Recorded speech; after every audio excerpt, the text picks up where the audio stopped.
nueva victoria para la libertad de expresión y también una dura derrota para Camila Vallejo. Todo esto asociado a la llamada Comisión contra la Desinformación y los planes censuradores del gobierno, ya que sigue avanzando por buen camino el plan para bajar esta comisión y bloquear cualquier tipo de ley de censura en el Tribunal Constitucional. Y recordemos que ya los congresistas, tanto en el Senado como en la Cámara de Diputados, apoyaron por mayoría que esto se elimine, que no se puede hacer censura de ningún tipo, a la vez que en el Tribunal Constitucional ya ingresó un requerimiento para eliminar por completo esta comisión con amplio apoyo, excepto de la presidencia de dicha comisión, que fue nombrada hace algunos meses directamente por Boric y tiene vínculos con el gobierno. Todo eso lo vemos a continuación, a la vez que Camila Vallejo sigue insistiendo en que hay que empujar este tipo de medidas porque, según ella, estas censuras son por el bien de la población y de la libertad de expresión como de prensa.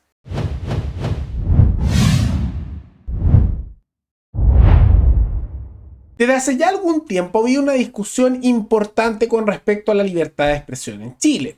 Y no es algo nuevo. Recordemos que desde hace ya algún tiempo, sectores dentro de la izquierda más dura han impulsado leyes de censura, todo con la excusa de la llamada ley de medios. La figura más importante con la cual comenzó esto fue Daniel Jadwe del Partido Comunista, que durante su campaña presidencial en las primarias impulsó este tipo de normativa, y aunque Boric dijo que no iba a impulsar esto, como bien saben, Boric es bien bueno para las volteretas y terminó nombrando en cargos esenciales de libertad de prensa figuras que apoyaban la idea de una ley de medios y hace poco propusieron la llamada Comisión contra la Desinformación, que ya empezó a funcionar, pero que ha recibido duros cuestionamientos de periodistas, políticos y también redes sociales, teniendo incluso críticas dentro del mismo gobierno. Bueno, recordemos también que esto fue rechazado en ambas cámaras del Congreso, donde los senadores como los diputados votaron en amplia mayoría que esto tenía que caerse y se impulsó en el Tribunal Constitucional, el organismo encargado de controlar todos los temas si son legales o no a nivel constitucional, que esto se elimine inmediatamente. Y hay buenas noticias con eso, porque la amplia mayoría de los jueces del Tribunal Constitucional, 7-1, apoyaron la idea de que esto vaya a tramitarse. Ahora, esto no significa necesariamente que van a votar a favor o en contra de dicho proyecto, pero significa que encontraron que había suficiente mérito legal para que ellos vieran el tema y hay una posibilidad bastante importante de que se elimine por completo dicha comisión. El único voto en contra de que siquiera esto se empiece a hablar fue la presidencia de dicha comisión del Tribunal Constitucional, que es Nancy Yáñez. ¿Y quién es ella? Es una abogada de derechos humanos, nada de experta en derecho constitucional, pero la nombraron ahí, y a la presidencia del Tribunal Constitucional nombrada directamente por Boric, teniendo ella vínculos importantes con asesores y miembros del Frente Amplio, a la vez que se sabe que ha apoyado mucho también la llamada causa mapuche, como también elementos de toma y posiciones de izquierda radical. Entonces se nombró a una jueza ahí en cargo solo por el vínculo político con el Frente Amplio, sin ser experta tampoco en derecho constitucional, y a la presidencia, ¿por qué? Para que pudieran ante empate votar de la manera que le beneficia al gobierno. Un nombramiento político a dedo. Y nuevamente, lo hemos mencionado tantas veces, muestra que no debería existir el Tribunal Constitucional, sino que esa debería ser una facultad de la Corte Suprema, como en tantos otros países. Tanto por estos nombramientos políticos, como también porque es un gasto innecesario en un tribunal que ni siquiera debería existir. Bueno, es una derrota importante, porque esto avanza a pesar de los bloqueos del gobierno y porque gracias a que la amplia mayoría del Congreso, en el Senado como en la Cámara de Diputados, están en contra, cualquier proyecto que busque censurar pareciese ser que se bloquearía. Entonces, muy buenas noticias que se han logrado solo gracias a presiones desde las redes sociales principalmente a distintas figuras políticas para que critiquen este proyecto.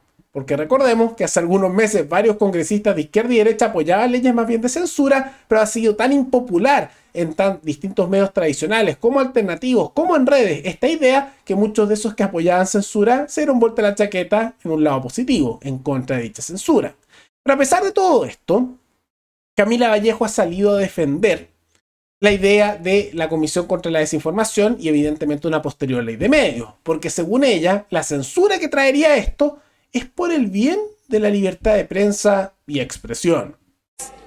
¿Por qué la OCDE ha juntado a Luxemburgo, a Grecia, a Noruega, a Finlandia, a Chile, a Colombia, entre otros gobiernos, para abordar el fenómeno de la desinformación? Bueno, porque se ha llegado a la convicción de que la desinformación hoy día es una amenaza a las democracias. Y porque se ha llegado a la conclusión de que el fenómeno de la desinformación no solo amenaza a las democracias, sino que los derechos de las personas. Y entre esos derechos no está solo el derecho a la información, sino que también está el derecho a la libertad de expresión. Es decir, que cuando enfrentamos el fenómeno de la desinformación, lo hacemos no para vulnerar derechos, sino que justamente para resguardar y proteger derechos que son fundamentales y que hoy día en nuestro país están señalados en nuestro ordenamiento jurídico y en nuestra Constitución. La libertad de expresión, el derecho a la información y también la libertad de prensa. Una lógica bien particular la que tiene la ministra. Casi uno diría orwelliana, de doble pensamiento. Porque si se fijan, hace una serie de cosas. Primero, empieza a citar a la OCDE y autoridades de otros países. Que es una falacia, ¿no? Eso es citar a una autoridad. Cuando en realidad todos esos organismos son puros políticos. Igual de parásitos en sus respectivos países que los nuestros que tenemos acá.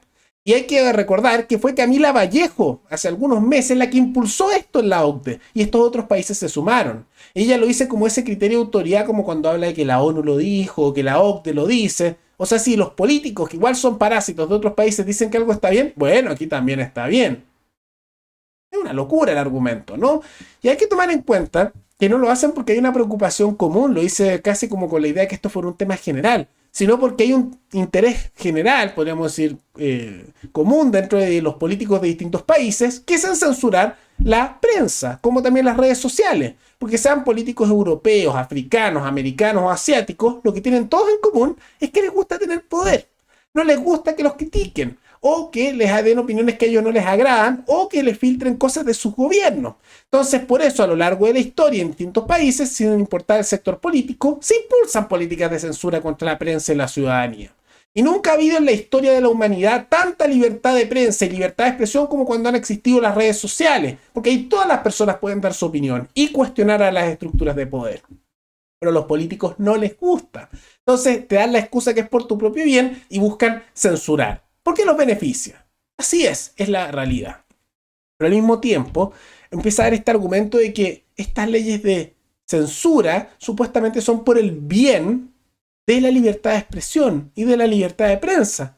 Como si nos hiciera más libres tener más censura. Como si nos diera más libertad que el Estado y los políticos controlaran qué es lo que decimos y qué es verdad o no.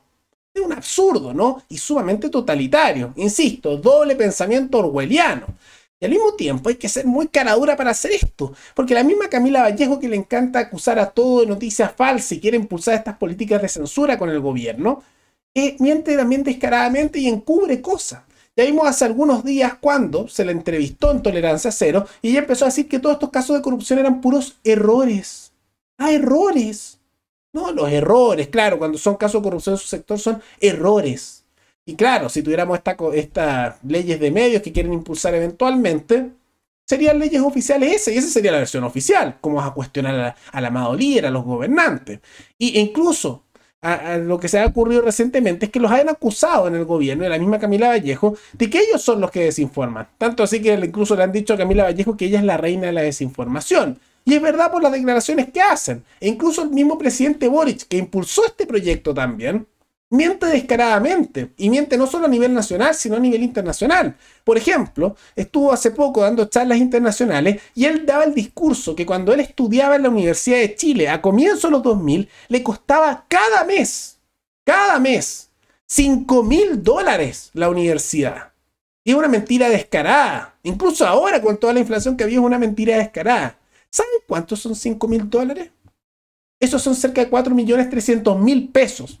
Y él decía que eso costaba todos los meses la universidad y a comienzos de los 2000. Todos los meses. Una brutalidad de dinero. Una brutalidad. Y a comienzos de los 2000, en realidad era 10 veces menor que eso. Entre $400 y $500. Había excepciones, por supuesto, pero son promedio de las universidades. Y en la Universidad de Chile ese era el costo. Entonces miente descaradamente.